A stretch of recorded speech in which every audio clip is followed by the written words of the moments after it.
국회 행정안전위원회에서는 소위 얘기하는 세관 마약 수사 외압 의혹 사건에 대한 청문회가 열렸습니다.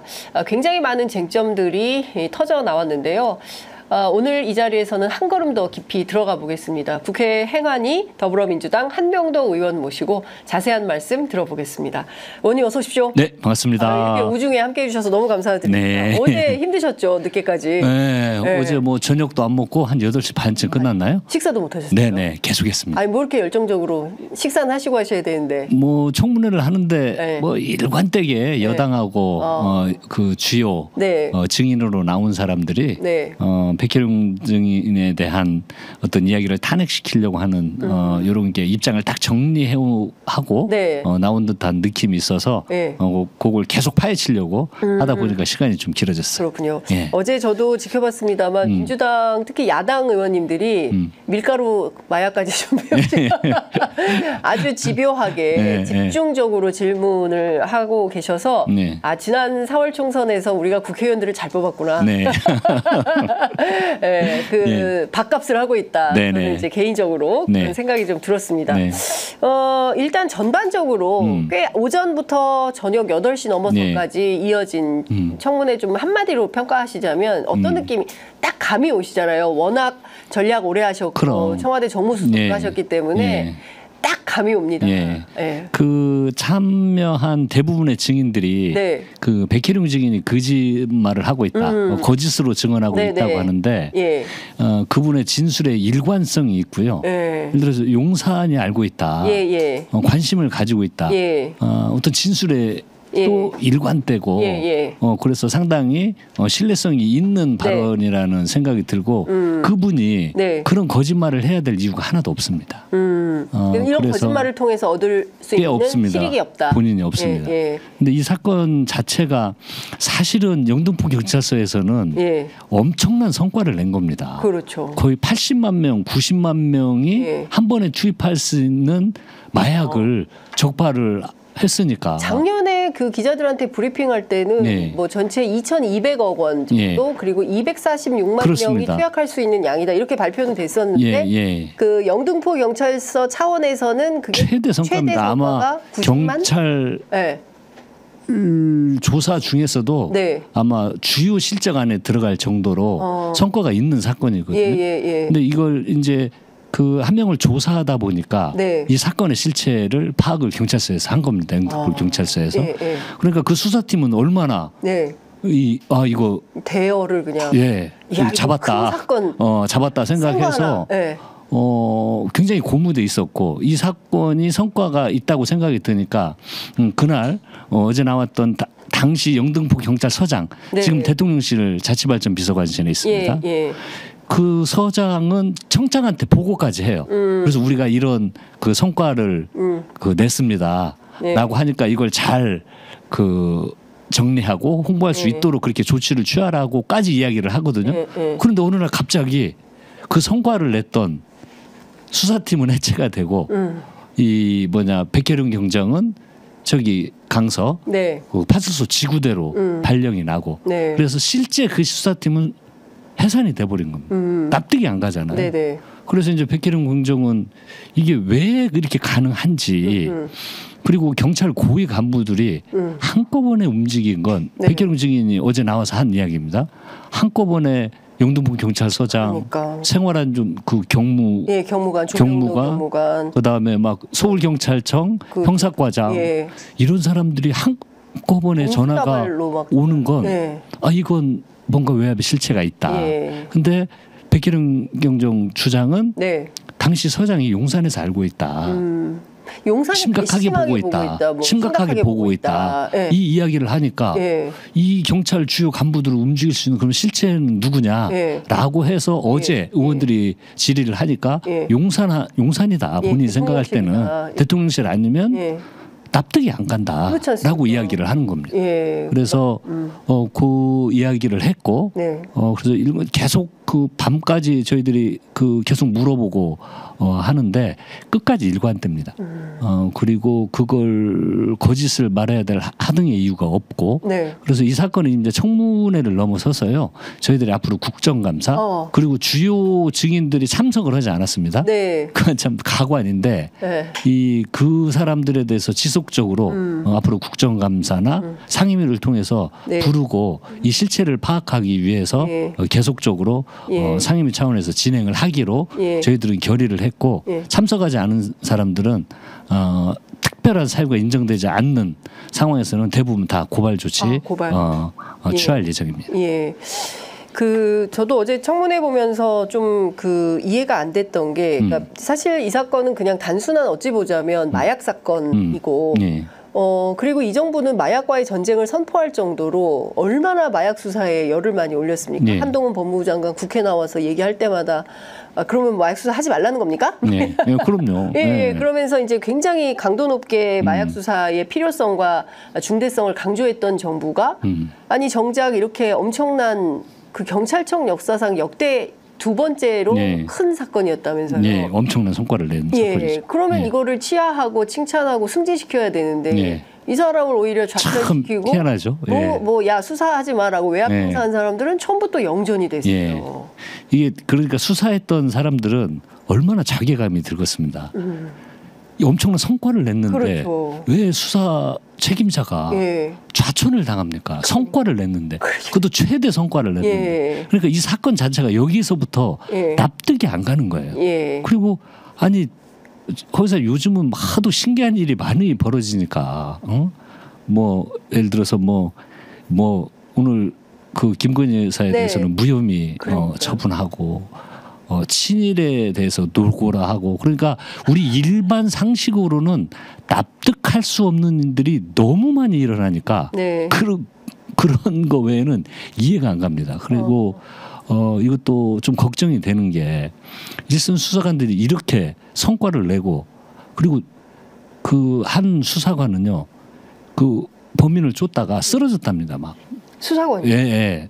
쓰러지기도 하고 정말 여기 수사팀이 모두 몇 분인가요? 숫자는 제가 정확히는 예. 그 수사팀 전체 예. 규모는 모르겠는데 예. 아무튼 백혜령 경정이 이끄는 이 네. 수사팀인데 정말 고생들을 많이 하고 그냥 속된 말로 올인했습니다. 이 마약범들을 예. 잡으려고. 근데 국민의힘에서는 근데, 아니 백혜룡 경정 혼자서만 저런 주장을 하지 수사팀 누구 하나 백혜룡 경정이 옳다라고 말하는 사람이 없지 않냐. 그러므로 뭐 일종의 뭐 돈키호테 같은 그런 주장을 하는 사람 그렇게 몰고 간 거죠.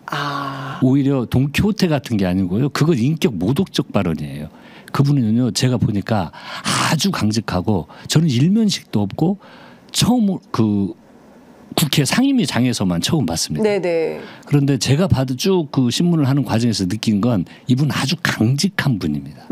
외압이나 이런 데 흔들릴 분이 아니고 네. 아주 강골이고 강직한 분이지 예. 돈키호테 같은 분이 아니에요. 왜 그러냐면 하는 과정에서 이걸 그 관세청 관련된 걸 빼라고 하니까 할 수 없다고 하는데 지속적으로 여러 이유로 수뇌부에서 주요 간부들이 이야기를 하니까 네. 그걸 빼고 브리핑을 합니다. 그러니까 그런 의견도 들어요. 그냥 막 자기 하고 싶은 대로만 한 것이 아니에요. 그래서 결국은 이 수사에 대한 성과를 내기 위한 일관된 노력이 있었는데 네. 결국은 좌천이 돼버린 거죠. 그렇죠. 예. 그러니까 그 지금 수사팀 내부에서도 그 백경정 그러니까 그 아까 뭐 쓰러진 어떻게 하다가 쓰러진 부하 직원이 예. 뭐 그걸 잡으려고 뛰어가다가 그 심장이 이제 무리가 와가지고 예, 그런 경우들도 있고 이제 그게 이 수사팀이 얼마나 노력을 했는지 하나의 그런 일인데 근데 백경정 이분이 끝까지 자기 같이 일했던 부하 직원들은 이런 게 휘말리지 않도록 하려고 하는 노력들까지 이렇게 끝까지 하더라고요. 팀원들을 보호하려고. 그럼요. 그래서 내가 혼자 나서서 싸우고 예. 너희들은 가만히 있어라. 예. 팀장이 그래서 알아서 한다. 이런 어제 여당도 행태를 보면 예. 이 사람은 돈키호테적 성격이고 예. 혼자 떼똥 맞은 사람이기 때문에 예. 말을 신뢰할 수 없다고 일관되게 마치 입을 맞추고 예. 맞춰서 나와서 이야기하는 것처럼 몰고 가는데 네. 아마 그걸 지켜본 국민들이 예. 아마 누가 거짓말을 하고 있는지 그건 밝혀질 거라고 생각이 듭니다. 그리고 사실 기대도 별로 안 했던 게 당시 그 서장은 네. 그 김찬수. 예, 김찬수 서장은 예. 지금 대통령실 자치발전 비서관실에 가 있습니다. 행정관으로 영전했잖아요. 네, 예. 행정관으로 예. 자치발전 비서관실에. 예.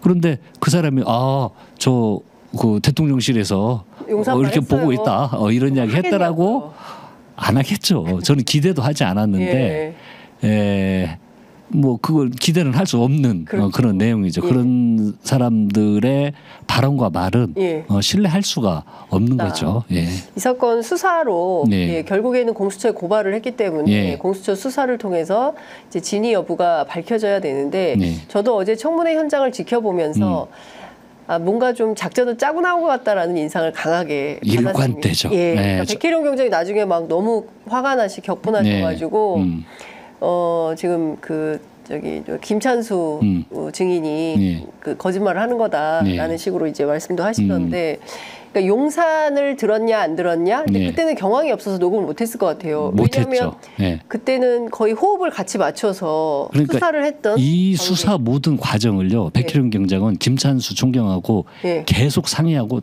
항시 보고를 합니다.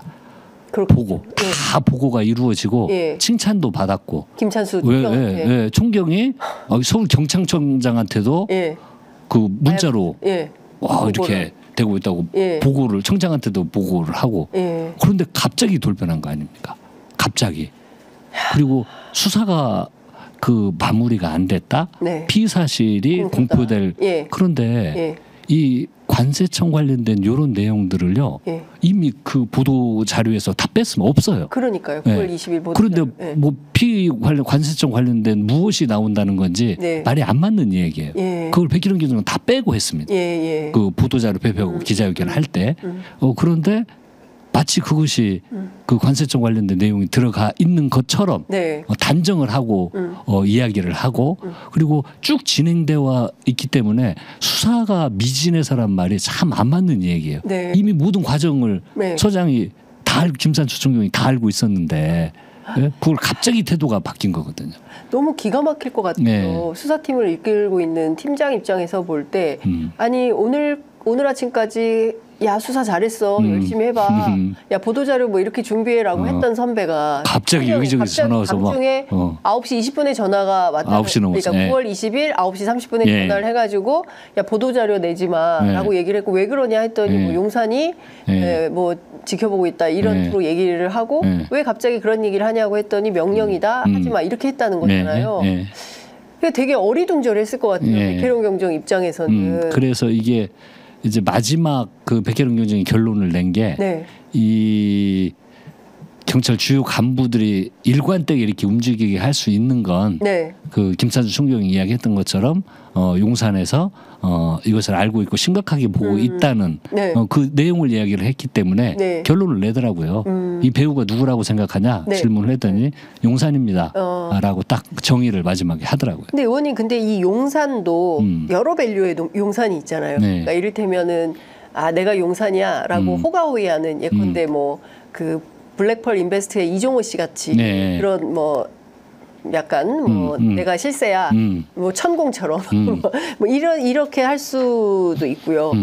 아니면 뭐 비서관급이든 또는 뭐 수석급이든 이것도 용산에 해당되지 않습니까? 아니면은 그 박정훈 대령 사건에서 확인되듯이 VIP 경로설 대통령이 직접 등장하는 이런 사건일 수도 있는데 그 용산이라는 것의 실체가 뭐냐 이거 확인이 가능할까요? 이게 이제 저희들이 한계입니다. 국회에서 그 청문회를 통해서는 그 수사 권한이 없기 때문에 그날 예를 들어서 김찬수 총경이 누구누구와 이 백혜룡 경정에 통화하기 전에 누구하고 통화를 했는지 이 통화 내용만 확보를 해도 그 그림을 파악을 할 수가 있는데 저희들이 국회에서 자체적으로 뭐 통화 내역을 확보를 할 수도 없고 백혜룡 경정이 이미 이제 공수처에 고발을 해놨기 때문에 수사 과정에서 이런 것들이 밝혀질 거라고 생각이 듭니다.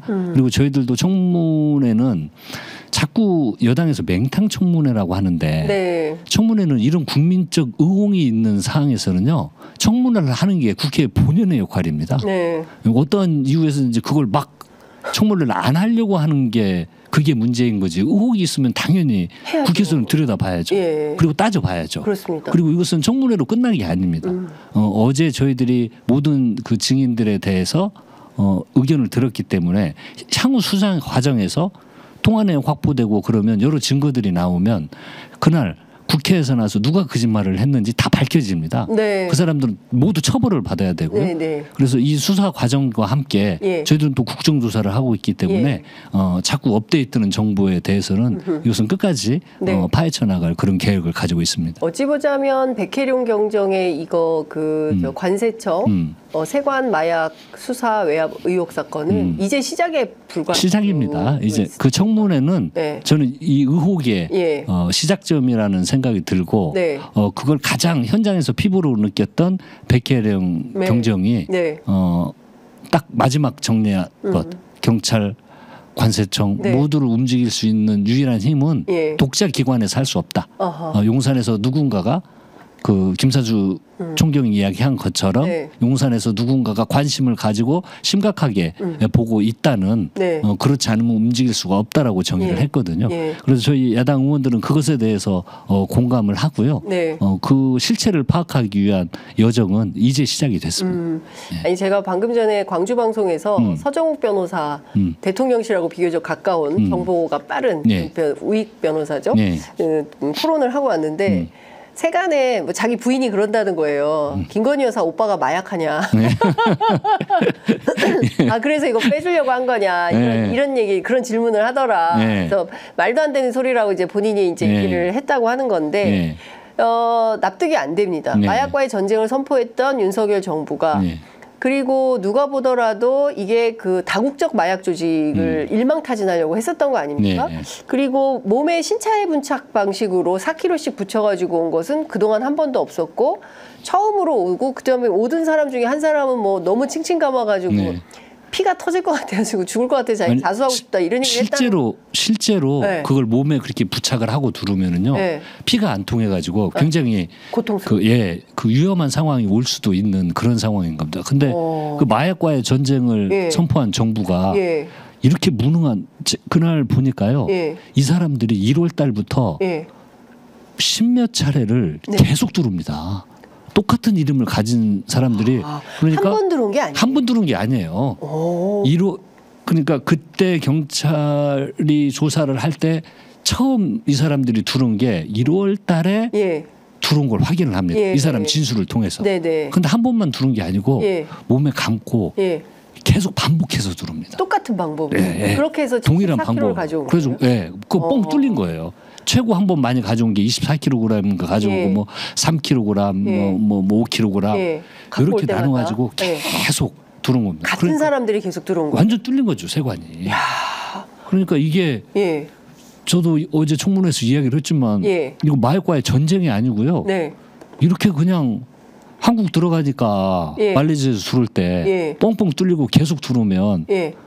이거 지금 통로가 되는 거네요. 완전히. 얼마나 심각한 상황입니까? 보통 심각한 게 아니죠. 예, 뭐 전쟁이 아니고 예. 아주 지금 마약 관련된 예. 아주 심각한 정부의 무능을 보여준 사건이기도 합니다. 네. 그래서 그것도 주목을 해봐야 돼요. 예. 예. 근데 그 어제 보니까 그 부분은 고광효 관세청장이 시인을 하고 인정을 하던데 네.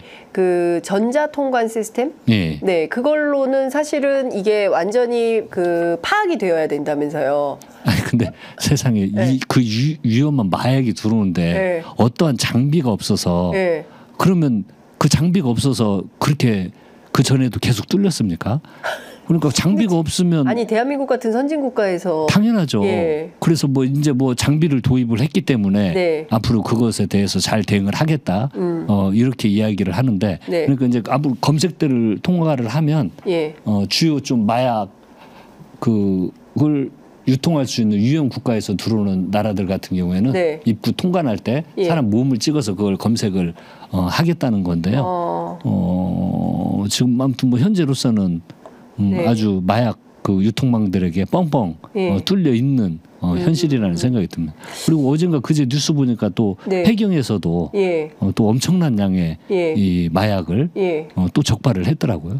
그리고 지금 우리가 마약 청정국은 이미 예. 그 어떤 자랑을 할 수도 없는 예. 국가가 됐고 예. 지금 굉장히 위험한 상황인 것 같습니다. 그 전자통관 시스템이라는 것은 이게 시스템이 걸러서 세관에 통보를 해서 사람이 적발하는 이런 네. 건데 그 예. 시스템으로 걸러내질 못해서 12번인가가 그냥 무사 통과를 했다는 건데 예. 그러면 우리가 완전히 그런 기계의 후진 AI 시대에 한국 같은 OECD 11대 경제대국에서 이게 굉장히 심각한 상황이죠. 그러니까 이거 그러니까 알고도 이렇게 봐준 건가라는 생각도 좀 그래서 이제 그런 의혹도 제기가 예. 됐습니다. 네. 아니 이렇게 계속 반복해서 네. 이렇게 들어오는 건 그 사람들은 한국 그 마약 유통을 하니까 예. 계속 인천에서 뻥뻥 뚫렸잖아요. 그러니까 12번이나 그러면 한 달, 그것도 한 달 사이에 그럼요. 12번이 뚫려 하늘이 완전히 마약이 뚫리는 상황이 그러니까 되는 그걸 건데. 반복해서 들어오는 예. 걸 감지를 하지 못하고 예. 계속 2번인가 적발을 했거든요. 네. 그리고 나머지는 다 적발이 안 된 상태에서 예. 계속 들어오는 겁니다. 예. 그러니까 이건 그쪽 입장에서는 아주 유통하기 쉬운 국가인 말레이시아 거고 조직 마약 조직법 입장에서 한국이 호구네요.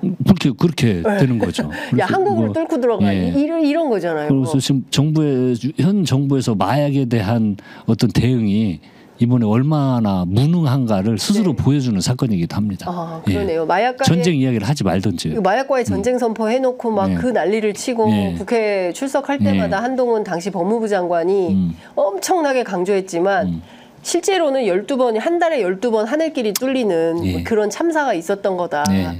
근데 그 부분에 대해서 열심히 수사하고 성과를 내려고 했던 수사팀장을 네. 결국은 좌천시켜서 이거 수사 외압은 아니다라고 네. 하는데 이 수사 계속 할 수 있는 겁니까?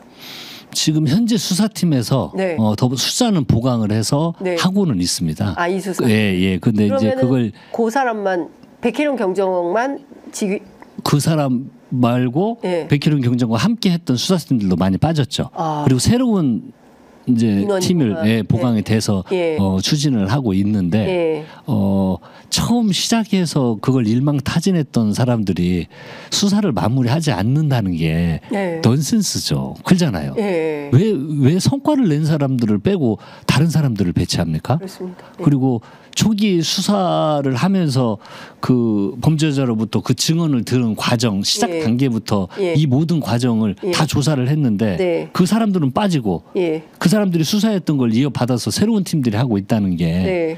그게 말이 안 되는 이야기잖아요. 그렇죠. 예. 그러니까 이 사건에서 중요한 게 관세청, 검찰, 경찰인데요. 검찰도 초반에는 수사를 적극적으로 하려고 했는데 네. 서부청 검사들이 네. 그런데 어찌됐든지 거기도 인사 조치가 됐죠. 네. 그 무렵에 대검에서 엄청 깨졌다. 네. 그리고 나서 영장 발부가 다 안 됐다. 네. 근데 그게 뭐냐면 뭐 CCTV, 계좌 뭐 이런 것들이 다 영장 청구했는데 영장 청구가 안 됐다. 그러면서 사실상 어려워지게 된 거 아니냐. 네. 그러니까 결국 관세청도 검찰도 경찰 저도? 수뇌부도 네. 누군가가 움직였다고 보는 게 그래서 타당할까요? 백혜룡 경정이 대통령 그 주장을 하는 겁니다. 이걸 누가? 한꺼번에 예를 들어서 관세청이 네. 검찰과 경찰을 다 그렇게 조정할 수 있습니까? 경찰이 관세청하고 검찰을 조정할 수 있습니까? 네. 검찰이 또 관세청하고 경찰을 마음대로 독립된 다 네, 네, 기관들이기 때문에 기관들이. 결코 쉽지가 않은 거거든요. 자존심이 상하니까. 의원님 대통령실 있어 보셔서 예. 아실 것 같아요. 예, 대통령실에서 말하면 말 잘 듣겠죠. 네. 아, 네. 이야. 아무래도 그래서 저희들이 합리적 의심을 하는 거고 이건 아마 이제 수사가 진행이 되면요. 네. 여러 가지 좀 객관적 팩트들이 네. 나올 거라고 생각이 들고 저도 좀 자신감이 생겼던 게 네. 백혜룡이 굉장히 워낙 자신감을 가지고 있습니다. 그리고 그분이 이야기를 하면서 네. 이걸 폭로를 해야 되겠다고 결심하기 전까지는 네. 녹취도 안 했습니다. 아, 이 양반이. 보통 그래요? 같은 경우는 막 핸드폰에 다 다 녹음해놓고. 녹음을 하고 이러는데 네. 업무를 하고 뭐 상관을 만나든 부하 직원을 하고 일을 하든 그런 걸 녹취를 하나도 안 했어요. 아, 그런데 이런 사건이 벌어지니까 네. 이거 큰일 났네. 이거 안 되겠네. 예. 이거 뭔가 보이지 않는 실체가 있다. 예. 라고 해서 이거 녹취를 해놔야 되겠다고 생각을 하고 전화도 하고 예. 그건 후반부 무렵입니다. 그래서 그 전까지 네. 저희들이 지금 이야기 어제 청문회를 통해서 이야기한 건 백혜룡 경정이 그 주장을 하는 이거고 아직 수사가 진행이 되고 있는 거기 때문에 네. 그걸 뒷받침할 수 있는 증거들이 현재는 부족한 건 사실이죠. 네. 근데 그건 앞으로 나올 거잖아요. 나오겠죠. 예. 그리고 아마 그 현재 저희들이 증인으로 채택한 사람들 그 통화 내용만 확보가 돼도 네네. 정말 깜짝 놀랄 일들이 생기지 않을까 하는 예. 생각을 해봅니다. 뭐 누가 마약하는 건 아니겠죠? 아니 저도 전혀 생각하지 못했는데 갑자기 서정욱 변호사가 그런 얘기를 하니까 네. 아니 뭐지? 이런 생각이 좀 들어서 그래서 아무튼 설마 그럴 일은 없겠죠. 예, 뭐 이제 근데 이건 알 수가 없죠. 정말 움직이는 실체가 무엇이었는지는 네. 수사 과정에서 밝혀질 거 아닙니까? 예. 그리고 저희들도 국회도 이제 어제를 시작으로 예. 이거 계속할 겁니다. 계속할 거고 네네. 좀 더 많은 증거를 확보하기 위해서 네. 노력을 할 거고요. 네. 수사 과정도 저희들이 계속 놓치지 않고 꼼꼼히 들여다볼 네. 생각입니다. 그 조병로 경무관이라고 있지 않습니까? 예, 예. 이분이 이제 경찰청의 생활안전 과장인데 이분이 느닷없이 전화를 한 게 원포인트로 너무 이상한 건데요. 안 맞죠. 아시는 것처럼 예. 그 멋쟁 해병 단톡방에 예. 조병로 경무관의 뭐 부관이라고 할 수 있는 예. 비서 뭐 부속실장 최동희 의원인가요? 예. 최동식. 예, 예. 최동식이라는 사람이 그 단톡방의 멤버였고 최동식과 이종호와 네. 예, 단톡방 같은 예. 멤버들이죠. 이거 어제 너무 그게 그게 아쉬웠어요. 너무 그게 사실 좀 나왔어야 되는데 네. 그러니까 이 백혜룡 경정이 주장하는 그 용산 아니면 설명이 안 된다라고 네네. 이 배우의 실체는 용산이라고 본인은 생각한다고 이야기를 했잖아요. 네네. 근데 이제 그게 상당한 근거가 되는 게 이 예. 어제 나온 증인들에게는 그걸 파악할 수 있는 그게 없었습니다. 예. 근데 저희들이 최동식 경위하고 이종호 네. 씨를 증인으로 요청을 했던 게 그 관련성을 질의를 파헤쳐 보려고 2명을 했는데 이 사람들 다 출석을 안 했어요. 저희들이 이제 고발 조치는 할 거지만 특히 최동식 경위는 우리 조병로 경무관에 대해서는 인사청탁 관련된 네네. 그거 네. 그 당사자이기도 그렇습니다. 하거든요. 그래서 예. 이거 관련된 것을 좀 입증할 수 있었는데 예. 출석하지 않아서 너무 아쉬웠고 그리고 앞으로 계속 부를 겁니다. 예. 뭐 국감 때도 예. 부를 거고요. 예. 그리고 특히 그 임성근 예. 구명로비에 나왔던 그 이종호 씨, 예. 이종호 씨 같은 경우에는 그 조병로 씨 별 2개 예. 그 달아준다고. 치안감 달아줄 것 같다고 뭐 이런 말까지 예. 나온 당사자이잖아요. 맞습니다. 그래서 그들의 커넥션을 예. 저희들이 강하게 의심할 수밖에 없는 거잖아요. 그렇죠. 그래서 요 2명도 어제는 청문회에 출석하지 않았는데 네. 지속적으로 앞으로 불러서 이 실체를 좀 파악을 하는데 네. 이 2명이 나와야 예. 이 다른 예. 외압의 실체 또 다른 쪽으로 접근을 할 수 있는 이 사람들이 루트거든요. 네. 그래서 앞으로 이 명에 대해서도 지속적으로 예. 저희들이 파헤칠 예정입니다. 근데 그 이종호 씨 같은 사람을 사실은 공수처가 예. 긴급 체포라도 해서 일단 붙잡아 놓고 당신 도대체 뭘로 이렇게 얘기를 하는 거야. 예. 임성근 사단장도 너무 이상하지 않습니까? 예, 그렇죠. 사실 말대로 된 거잖아요. 예, 지금 그렇죠. 상황을 예, 빼주는 셈이 돼버린 예, 거 아닙니까? 예. 경북경찰청 예. 수사 결과에 예. 임성근 사단장이 온 기자들한테 다 문자 보냈어요. 예. 자기 이제 무혐의 입증됐으니까 자기에 대해서 기사 쓴 거 싹 다 소송할 거니까 기사 내리라고 그 문자 받은 기자들이 꽤 많거든요. 그러니까요.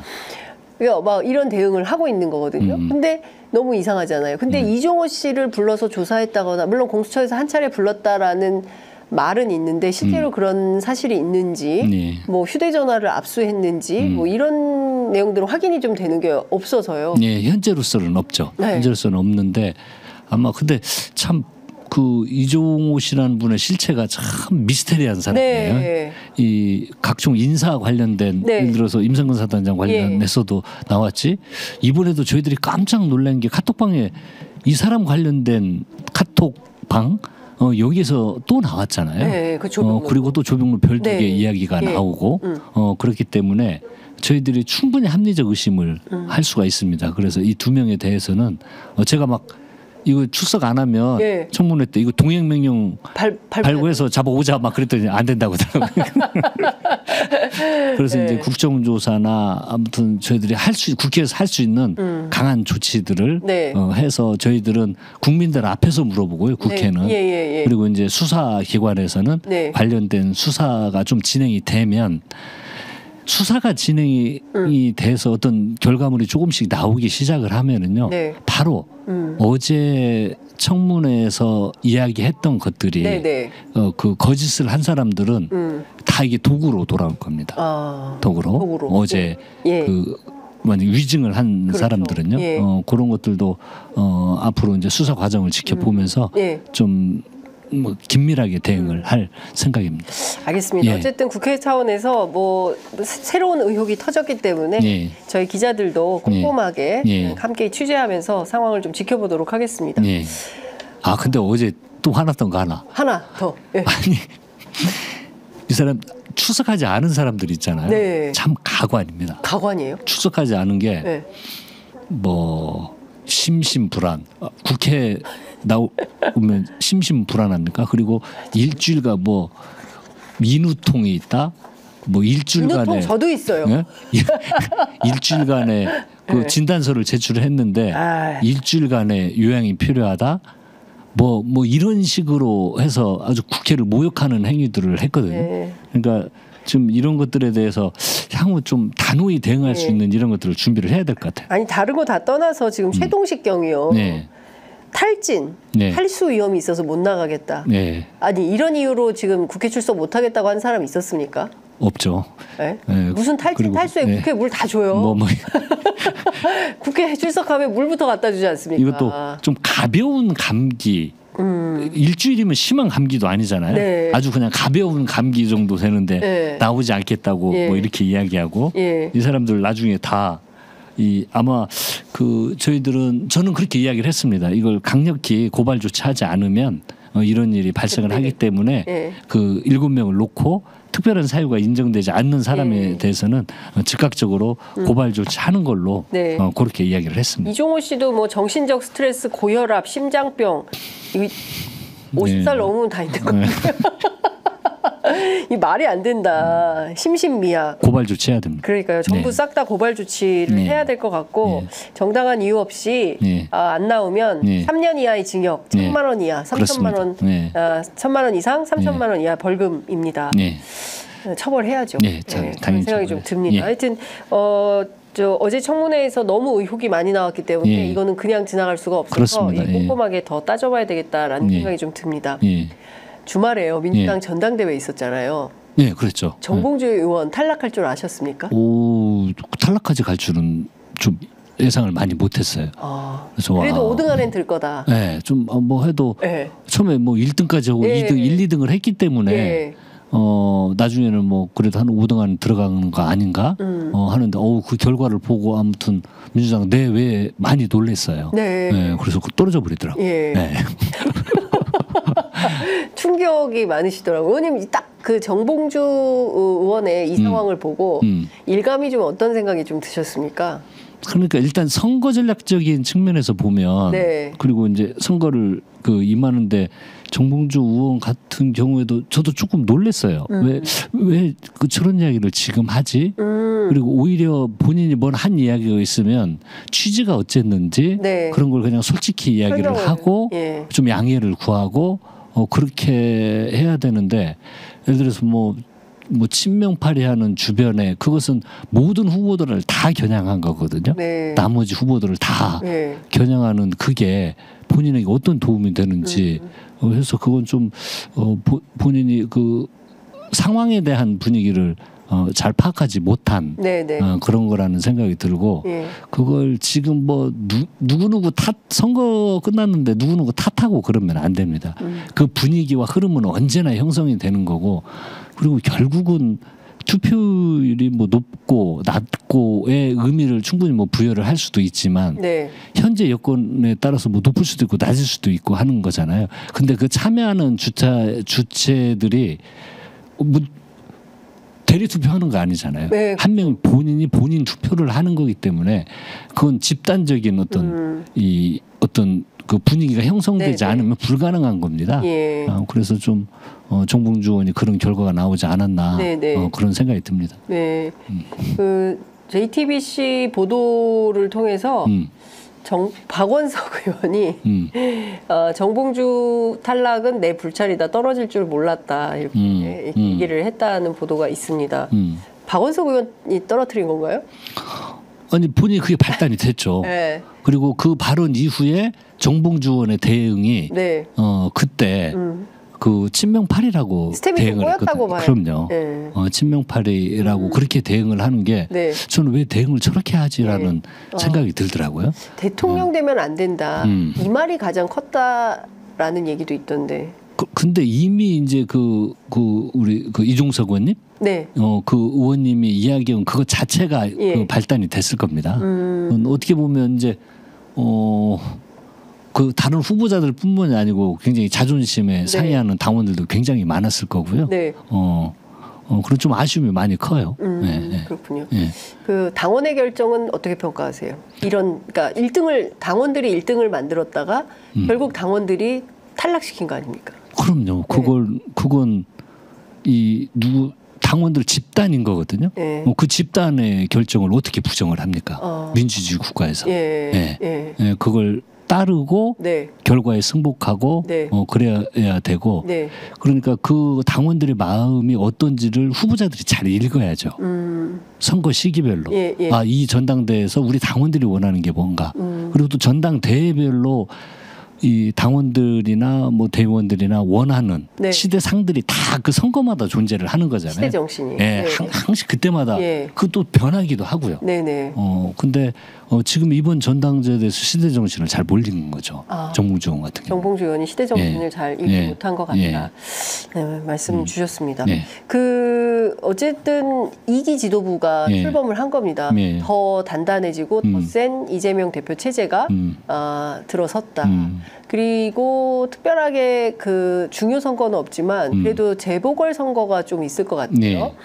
당장 뭐 이제 서울교육감 선거 물론 이제 민주당이 뛸 수 있는 선거는 아니지만 또 선거가 있고 그리고 또 있을 수 있고 뭐 없을 수도 있지만요. 그리고 또 당장은 전남 지역에 군수 두 군데 영광 군수하고 곡성 군수 두 군데 이제 선거에 저 조국혁신당이 세게 붙어보겠다라는 각오를 하는 것 같습니다. 어제 제가 신장식 의원 잠깐 만났는데 월세 사러 간다. 조국 대표랑 둘이. 민주당 입장에서는 그런 게 어떻게 좀 자극이 되십니까? 아니면 어떻게 보세요? 이런 호남에서 조국혁신당과 민주당의 경쟁 구도. 경쟁이 될 겁니다. 근데 현재 상태에서는요. 현재 상태에서는 뭐 여론조사 수치나 이런 걸 보면 민주당이 우위인 게 사실이고 확실히, 특히 이제 호남민들의 그 사고의 중심은 윤석열 정부를 제대로 심판하고 정권 교체를 할 수 있냐 없냐 대윤석열 정부 투쟁에 조직적이고 합리적으로 잘 하냐 못하냐 이런 걸 굉장히 중심에 놓고 보거든요. 정치의식이 아주 높으시고 그러면 이제 우리 민주당하고 조국혁신당하고 그걸 놓고 경쟁을 하겠죠. 그런데 현재 뭐 저희들이 뭐 다수석뿐만이 아니고 대윤석열 정부 관련된 어떤 최근에 나온 일련의 뭐 반역사적이고 반합리적이고 반민주적이고 이런 행태에 대해서 저희들이 열심히 싸우고 있습니다. 그래서 민주당도 저는 뭐 멋진 경쟁이 될 거라는 생각이 들어요. 조국혁신당과 민주당의 이제 그 경쟁을 할 거고 거기뿐만이 아니고 제가 듣기로도 조국혁신당에서는 호남 전체 향후 선거 지방선거에서도 후보를 낼 계획을 하고 있기 때문에 민주당도 준비를 좀 탄탄히 해야 된다. 긴장감 가지고 해야 된다고 생각이 듭니다. 민주당도 긴장감 가지고 해야 된다. 그럼요. 그 지도부 이번 지도부에도 민영배 의원이 좌절되면서 소위 얘기하는 광주 전남 호남 지역에 그 후보가 못 들어갔다. 그래도 전북 지역의 경우에는 한준호 의원이 들어갔지만 그래도 가장 많은 당원을 보유한 광주 전남 지역에서 후보를 못 냈다. 이거는 좀 아픈 구석 아니냐 이런 비판도 있던데 그건 어떻게 보세요? 그러니까 뭐 저도 최고위원 나서 떨어진 아픈 기억이 있지만 우리 민영배 의원님 너무 마음 아파하지 않았으면 좋겠고 그러니까 우리 예를 들어서 호남을 지역구로 둔 우리 의원들도 먼저 스스로 저나 민영배 의원이 그렇지 않았다는 게 아니고요. 잘해야 됩니다. 그러니까 예를 들어서 윤석열 정부와 잘 싸우고 바른 대안을 제시하고 또 성과도 내고 네. 그러면은요 인정받습니다. 그래서 크게는 지역 이런 걸 너무 따지지 말고 네. 호남민들이 원하는 그것을 윤석열 후보가 제대로 싸우면 평가받는 거거든요. 네. 그래서 그 역할을 좀 더 잘 하면은 예. 뭐 호남에서도 언제든지 그 기회가 열리고 우리 당원들은 분명히 찍어줄 거라고 믿고요. 네. 우리 호남에 기반을 둔 의원들 그런 노력을 좀 많이 했으면 좋겠어요. 예.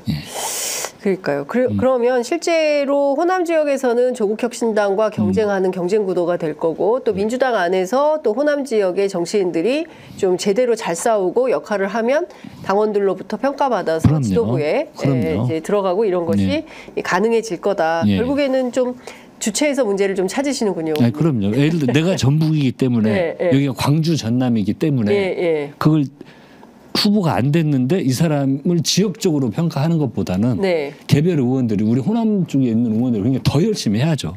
더 열심히 하면은요. 네. 우리 당원들로부터 인정받고 호남으로부터 인정받습니다. 예. 그렇군요. 예. 그 이상직 전 국회의원의 예. 중소벤처기업진흥공단 이사장 임명 개입 의혹과 관련해서 임종석 전 대통령 비서실장이 검찰에 출석을 예. 했는데요. 진술 거부를 했습니다. 그리고 윤석열 대통령과 검찰을 향해서 정치보복 중단해라라고 요구를 했습니다. 대역죄를 지었어도 예. 이 정도면 됐다. 예, 너무한 거 아니냐. 그리고 윤석열 대통령을 향한 빗나간 검찰의 충성심이 결국 모두를 불행하게 만들 거다. 이제 이런 메시지를 딱 맞는 이야기만 했구만. 저도 딱 맞는 얘기만 그 했습니까? 영화 대사 생각나요. 네. 그 우리 임종수 실장 이야기 딱 보면 네. 이제 됐다 고마해라 많이 묻다. 많이 묻다 이가. 지금 보니까 예. 최근에도 예. 우리 그 청와대에서 근무했던 직원들 네. 요즘도 계속 그럽니다. 아직도 조사를 받아요? 저도 이렇게 그 뭐냐 조국수 집권 초에. 결혼식장 네. 가서 이제 같이 일했던 네. 멤버들 많이 만났는데 모 인사는 뭐 압수수색 또 당했어요. 핸드폰 털렸어요. 그리고 또 그 관련된 공무원들까지 다 지금도 부르고 있습니다. 그러니까 저는 이게 제일 코미디인 것 같아요. 검찰에서 법리에 따라서 우리는 증거에 입각해서 흔들림 없이 수사하겠다가 가장 코미디 같은 말인 것 같아요. 그게 이제 그런 이야기 좀 안 했으면 좋겠어요. 이거 백날 그렇게 이야기해봤자요. 국민들이 다 합니다. 예. 아니, 김건희 여사 관련된 수사 예. 어떻게 결론 나고 정리되고 있습니까? 뭐 복잡하게 따질 필요가 없어요. 그렇죠. 그리고 전 정부 관련돼서 지금 이제 3년 차 들어가지고 아직도 네. 지금도 제 주변에서 그냥 맨날 조사받고 있고 압수수색 당하고 있고 지금도 그런 일이 계속 벌어지고 있습니다. 언론에 많이 안 나와서 그렇지. 예. 이제 좀 그만해야죠. 그거 다 합니다 국민들이. 네. 아이 저는 여태 하고 있는지 몰랐네요. 엄청납니다. 지금도 아주 많은 숫자가 예. 지금도 이 건뿐만이 아니고요. 예. 임종수 실장 갔다 온 건뿐만이 아니고 예. 뭐 아직도 많이 뭘 그렇게 진행을 하고 있는지 아니 모르겠어요. 대통령은 지금 3년째 반국가 세력 얘기하고 있지 않습니까? 예. 광복절에 또 반통일 세력, 반자유 세력, 검은 세력을 그리고 자유는 그냥 얻어지는 게 아니다. 항전 의지를 가져라. 근데 처음에는 좀 이렇게까지는 심각하지 않았던 거 아니에요? 갈수록 심각해지는 거 아닙니까? 이거 보면. 요즘, 갈수록 태산은 맞는 것 같습니다. 요즘 보면요. 예. 심히 걱정됩니다. 어느 이렇게 대목이 그렇게 걱정되십니까? 이게 국가를 운영한다는 것 자체가 얼마나 절제가 필요하고 때로는 하고 싶은 것도 못하는 때도 있어요. 그러니까 이 국가를 운영하는 데 있어요. 그래서 그 절제가 필요한 거거든요. 네. 그런데 최근은 그냥 이 어떤 아주 저런 위험한 발언들을 왜 위험한 발언들이냐면 저런 발언들 자체가 국론을 분열시키는 발언을 대통령실에서 하면 어떻게 합니까? 대통령이 하면 어떻게 해요?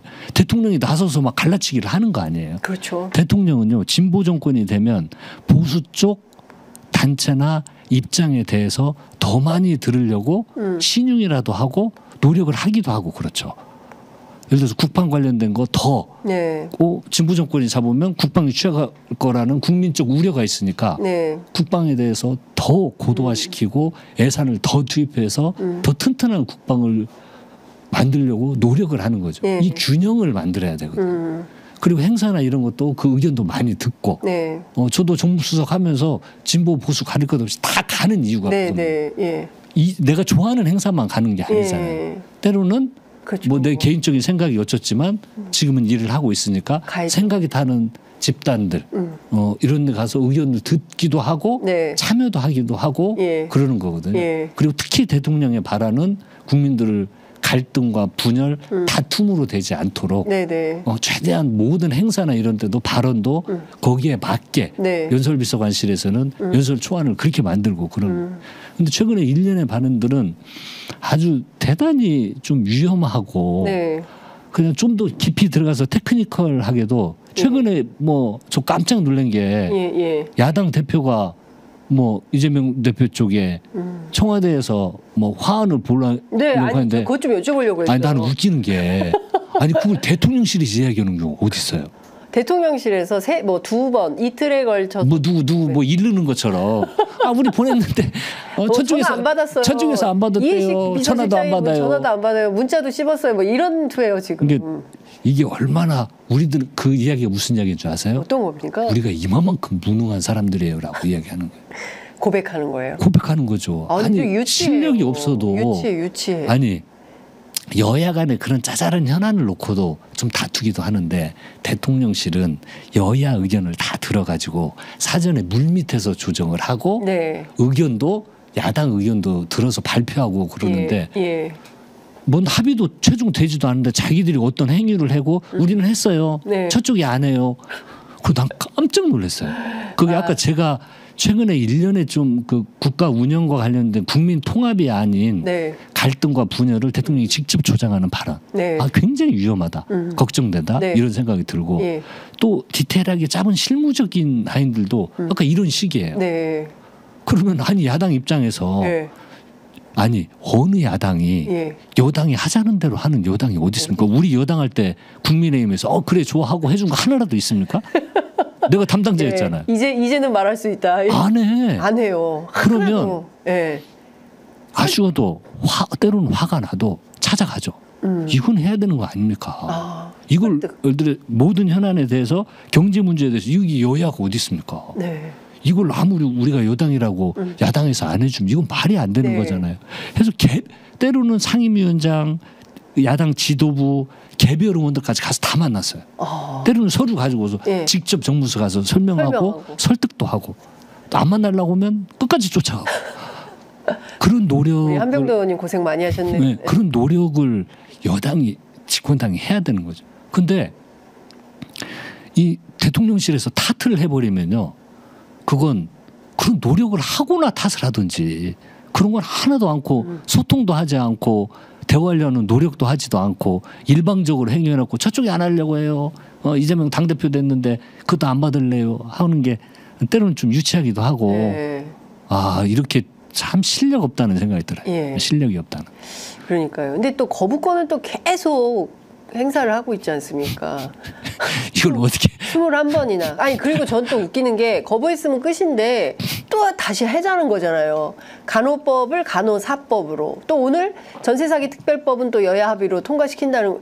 그 거부권 행사한 지 얼마 되지도 않아요. 전세사기 특별법은. 그렇지 않습니까? 그럴 때가 그럼 어떻게 하자는 겁니까? 결론적으로 요즘 드는 생각이 예. 대통령은 국민은 아예 안중에도 없는 거 아니야 이 정도면 이거 그냥 헌법에 네. 내 임기 5년 보장돼 있으니까 아무리 지지율이 뭐 5%가 나오든 10%가 나오든 우린 신경 안 써 이러는 거 아니야? 세상에. 이건 국정 집권 능력을 예. 가진 사람들이 아니죠.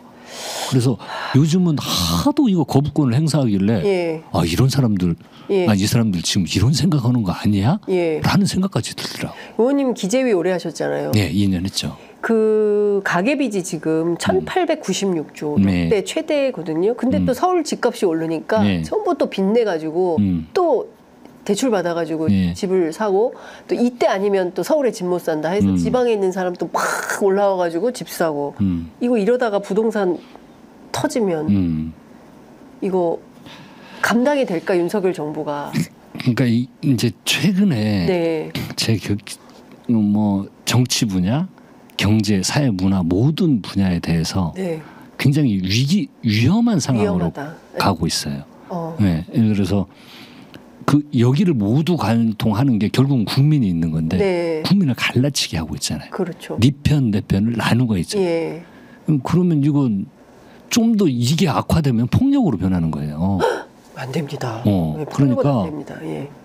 이러한 걸로 지금 몰고 가고 있지 않나는 걱정과 우려까지 드는 상황으로 지금 몰고 극단적으로 가고 있다는 생각이 들거든요. 네. 그리고 아니 문재인 정부 때 뭐 400조 원 국가 부채가 증가를 했다. 예. 아니 다 인정을 하지만 코로나 대응에서 모든 국가들에서 예. 국가 재정으로 안 한 나라가 어디 있습니까? 문재인 정부가 그때 짜게 했어요. 짜게 했죠. 그래서 욕 먹었죠. 더 돈을 풀어라고 하는데 그것을 더 풀지 않는다고 예. 문재인 정부는 오히려 비판받았죠. 비판을 많이 받았죠. 예. 그런데도 그걸 그 코로나19 국가 재정으로 대응한 그것을 국가 부채 증가했다고 지금 주장을 하는 건데 얼마나 그거 빼고 나면 예. 얼마나 안정적인 그 국가 재정을 운영을 했습니까?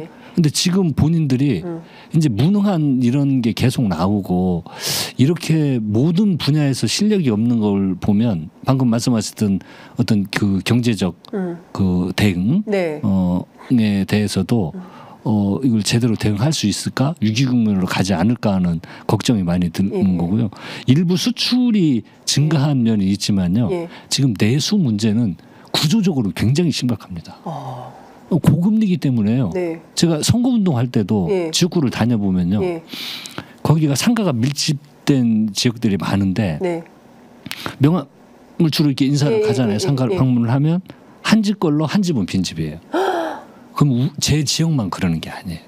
수도권에서 장사가 안 되는 게 뭐냐면 아니 고금리인데 빚 내서 집 사고 그런 사람들 소비할 수 있는 여력이 축소가 되잖아요. 그렇죠. 그럼 소비를 못 하는 거예요. 맞아요. 그러니까 장사가 되나 아주 심각한 상황이에요. 우리 행안위에서 그 소상공인 자영업자 모든 단체들하고 한번 간담회를 했는데 일관되게 하는 이야기가 정말 IMF 때보다 더 힘들다는 거예요. 네. 이게 서민 경제는 지금 아주 저희들도 IMF 이후에 빈부격차가 계속 심화되고 지금도 계속 심화되는 양극화 현상이 뚜렷해지고 있잖아요. 근데 지금 상황에서는 또 서민 경제가 더 크게 가파르게 위기 상황으로 가고 있는데 거기에 대한 관심이 없어요. 관심이 재정에 대한 운영 이것도 일반 서민가 을 위한 재정 투여를 어떻게 할 건지 이런 고민의 흔적들이 별로 없어요. 그러니까 사실 그거는 지난 총선에서 대파 875원으로 그냥 딱 정리가 됐다고 생각하면 그러니까 국민들 사는 거에 관심이 없구나. 이 와중에 대파 875원이 무슨 말도 안 되는 얘기야라고 국민들이 이제 공분이 있었던 것 같고 근데 그 이후로 그래도 좀 변화하겠거니 기대했는데 선거가 끝나도 지지율이 오히려 더 세게 막 이진숙, 김문수 막 이런 사람들 심지어 독립기념관장에 뉴라이트 계열 인사를 물론 본인은 아니라고 주장을 합니다만 과거의 발언들을 보면 저도 독립기념관 그 이사거든요. 의원님 그만두셨잖아요. 바로 사퇴했죠. 너무 아니 근데 자존심이 상하고 모멸감을 느꼈어요. 야 이게 진짜 아니 우리 국민을 제가 3.1절 우리 지역 3.1절 8.15 행사 가서도 그 이야기 했는데 아니 우리 국민을 일본 국적 우리 일본이 지배하고 있었던 우리는 일본 국민이었다? 아니 그런 사람을 그러면 친일 독립기념관장 시키는 걸 보고 야 정말 이게 어디까지 가도 어디까지 막가자는 건지 정말 아주 좀 이게 굉장히 걱정이에요. 그러니까요.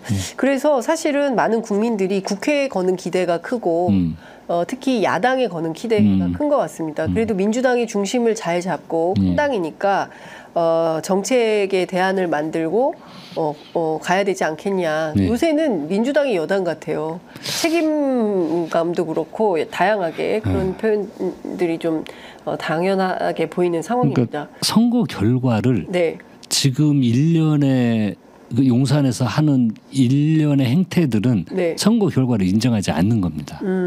마음에 안 들고 이게 국정 운영을 하다 보면 선거 결과가 나오면요. 네. 국정 운영 책임자는 거기에 맞게 평가를 하고 거기에 맞게 대응을 하는데 네. 이건 선거 결과에 대해서도 전혀 인정을 하지 않는 듯한 최근의 인사나 네. 이런 것 아까 말씀하신 이런 것들을 보면 인정하지 않는 듯한 네. 결과인 것 같아요. 예. 그 여론조사가 하나 나왔는데요. 이재명 대표가 대권 지지율 40%를 넘었다는 여론조사 결과가 나와 있습니다. 쿠키뉴스가 여론조사 전문기관 한길리서치 의뢰로 17일부터 19일 전국 거주하는 18세 이상 1,025명 대상으로 여론조사를 했더니 이재명 대표가 43.2, 그리고 2위가 김동연 경기지사 7.7, 그리고 김경수 지사가 6%가 나왔습니다. 그리고 조국혁신당 조국 대표가 5.8, 김부겸 전 총리가 5.5, 임종석 전 비서실장이 1.5, 없다 17.8, 잘 모르겠다 6.3 이런 조사가 나왔고요. 또 하나 더 보겠습니다. 스트레이트 뉴스가 여론조사 전문기관 조원 CNI에 의뢰해서 17일부터 19일 만 18세 이상 남녀 2,006명 대상으로 김경수 전 지사의 정계 복귀에 대한 입장을 물었는데요. 찬성이 45.7, 반대가 43.1 이렇게 나왔습니다. 두 여론조사가 이렇게 주목받는 이유는 아무래도 이제 그 이후에 민주당의 어떤 차기 집권 구도, 야권의 리더가 누가 될 거냐에 대한 관심이 좀 집중되기 때문에 그런 것 같은데요. 두 조사 보시면서 의원님 어떻게 분석하시겠습니까? 이게 뭐 한길하고 조앤CNI 전부 네, 그 ARS로 한 것 같네요. 예. 근데 일단 이걸 보면 아마 그 우리 이재명 대표가 있어서 네. 여당 후보군 아마 한동훈 당 대표가 제일 네네네. 나오고 있을 텐데 예. 이재명 대표가 아마 꽤나 더 앞서는 걸로 네. 나올 겁니다. 예. 일단 기쁜 건 우리 민주당 내 강력한 대선 후보를 가지고 있다는 건 정말 우리들한테 엄청난 자산인 거고요. 네. 여기에 뭐 7.7%, 6% 이런 후보군들 5.8% 이렇게 형성이 되고 있는 건 네. 후보군에 상당히 이재명 대표님이 많이 앞서고 있지만 네. 다양한 후보군을 가지고 있다는 게 지금 우리 민주당이 굉장한 자산입니다. 네. 그리고 이게 어떤 대선 과정에서 예. 좀 경쟁을 통해 가지고 힘을 모아 나간다면 그것 자체가 네. 결론적으로는 우리 그 차기 네. 정권 재창출을 위한 예. 결국 힘이 으로 예. 응축이 되는 거거든요. 그래서 좀 다양한 후보군들을 가지고 있다는 것 또한 네. 굉장한 우리에게 장점이고 아마 이게 우리에게 그 향후 대권을 앞두고 경선 과정이나 이럴 때 모두 힘으로 작용을 할 겁니다. 그리고 저는 믿는데 우리 이 후보들이 어떤 결론이 나면요. 아마 정권 재창출을 위해서 어느 한 사람 예외 없이 똘똘 뭉쳐서 집권을 위한 노력을 할 다 후보군들이에요. 예. 그래서 그런 자신이 있습니다. 네. 근데 지난번 공천 과정에서 임종석 전 비서실장과의 뭐 문제들이 있었고요.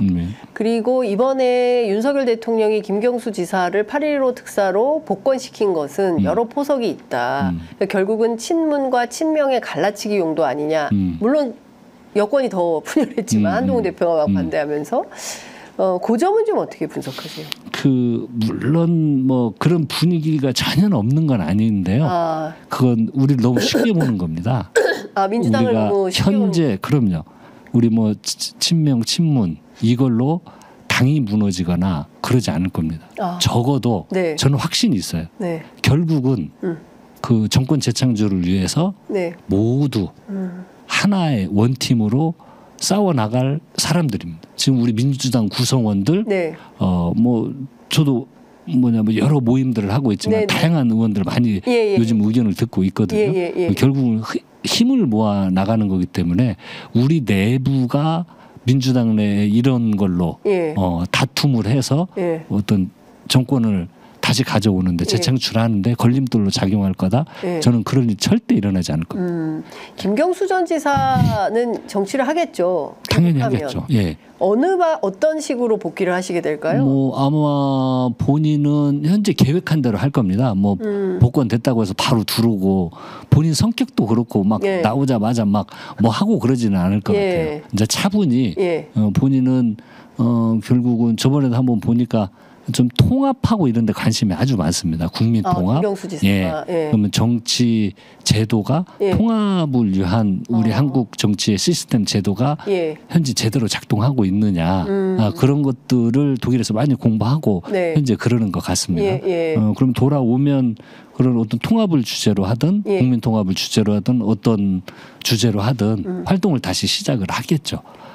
네. 어렵습니다, 의원님. 국민 통합을 주제로 어떤 활동을 하게 될까요? 그러니까 세간에는 경남지사 출마하거나 차기 대권 주자다 이렇게 얘기하는데. 그건 이제 아직은 모르겠습니다. 근데 정치 활동은 당연히 정치 활동 이제 들어오면 서두르지는 않겠지만 입국을 하면 당연히 시작을 하겠죠. 그렇군요. 김경수 지사 공항 취재를 예약을 해야겠다. 아, 그래요? 라는 생각이 좀 듭니다.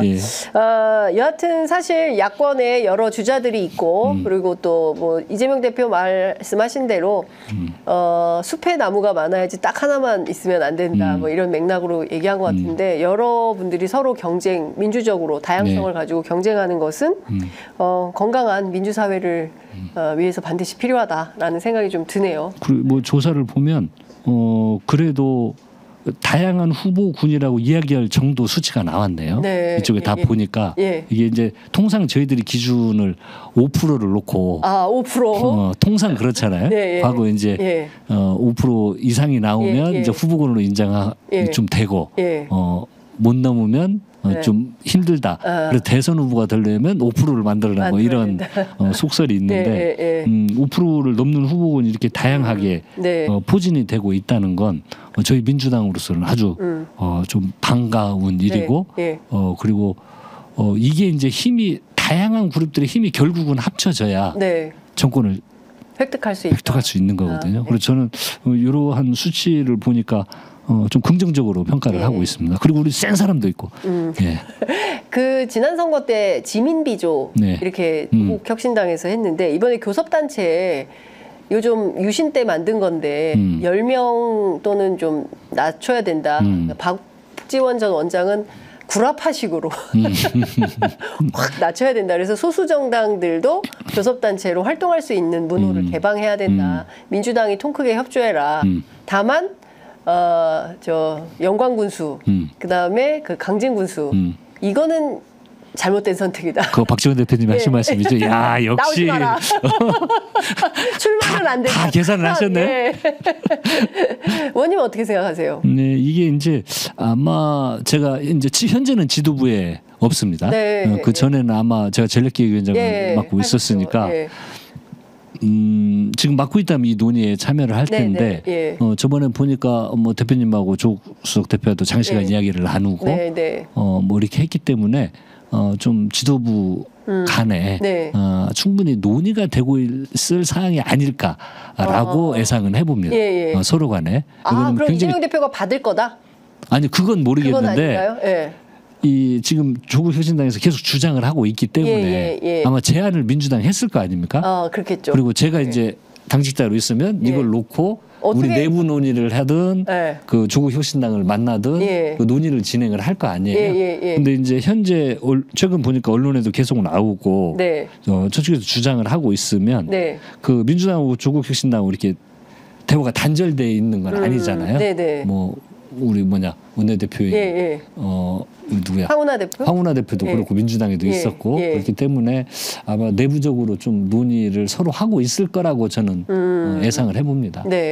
아니 그래서 결론은 어떻게 해야 됩니까? 결론은 의원님이 만약에 지금 전직이 아니라 현직 전략기획위원장이라면 교섭단체 이 문제 어떻게 해야 됩니까? 이건 뭐 좀 지도부 논의를 보는 걸로. 제가 상당히 조심스럽고요. 있는 부분이에요. 제가 공개적으로 이야기하기가 어려워. 그리고 이제 이건 단순히 교섭단체 이게 이제 내부적으로 이야기되면 다양한 여러 가지 이야기를 서로 간에 좀 할 거기 때문에 그건 분명히 논의는 되고 있을 거다. 그리고 그거 외에 다른 뭐 이제 깊이 있는 많은 이야기들이 될 거기 때문에 지도부에서 이 정도면 빨리 결론 내지 않겠어요. 그렇군요. 알겠습니다. 저희가 지켜보도록 하겠습니다. 그 한병도 의원님 오실 때 편의점 오실 때마다 커피를 늘 사오세요. 제가 그냥 오셔도 된다. 저희가 커피를 드릴 수 있다. 이게 방송될 줄이야. 근데 그 항상 따뜻한 예, 아이고 고맙습니다. 예, 추울 때는 따뜻한 커피, 더울 때는 시원한 커피. 예, 오늘도 커피 잘 마셨습니다. 아이고 초청해주셔서 고맙습니다. 종종 모시겠습니다. 네. 네, 의원님 오늘 말씀 잘 들었습니다. 그래요. 감사합니다. 고맙습니다.